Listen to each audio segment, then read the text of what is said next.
This channel does not promote any violent, harmful, or illegal activities. All content provided by this channel is meant for an educational purpose only.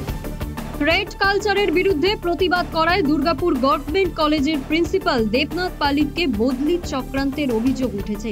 ঘটনার প্রতিবাদে কলেজের গেটের সামনে বিক্ষোভে বসেছে তৃণমূল ছাত্র পরিষদ। অভিযোগ, অনিয়মিত অধ্যাপকদের বিরুদ্ধে ছাত্রছাত্রীদের পক্ষ নিয়ে প্রতিবাদ করায় প্রিন্সিপালের বিরুদ্ধে চক্রান্ত শুরু হয়। টিএমসিপি নেতা শুভজ্যোতি মজুমদার দাবি করেন, তৃণমূল প্রভাবিত অধ্যাপক ইউনিয়নের কিছু নেতা রাজনৈতিক সুবিধা নিয়ে প্রভাব খাটাচ্ছেন, যার ফলে সরকারের ভাবমূর্তি ক্ষতিগ্রস্ত হচ্ছে। প্রিন্সিপালের বদলির সিদ্ধান্ত প্রত্যাহার না হলে আন্দোলন চলবে বলেও হুঁশিয়ারি দেন তারা। এই ঘটনাকে কটাক্ষ করেছে জেলা বিজেপি নেতৃত্ব।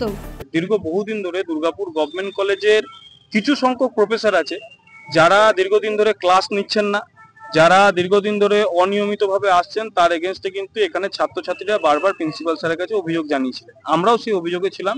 প্রিন্সিপাল স্যার সর্বক্ষণে কিন্তু ছাত্রছাত্রীদের পাশে সমর্থন জানিয়েছেন।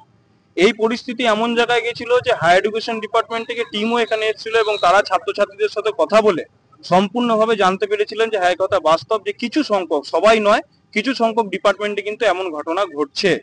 তারপরে সেইখানে আমরা দাঁড়িয়ে দেখতে পেলাম যে যারা অনৈতিক কাজ করছে, যাদের এগেনস্টে স্টুডেন্টদের অভিযোগ, তাদের কিছু না হয় হঠাৎ করে আমাদের প্রিন্সিপাল, যে কিনা সব বিষয়ে স্টুডেন্টদের পাশে ছিলেন, সাথে ছিলেন, ওনারই একটা ট্রান্সফার অর্ডার বেরিয়ে গেল এবং একটা চ্যালেঞ্জ করে তারা বের করলেন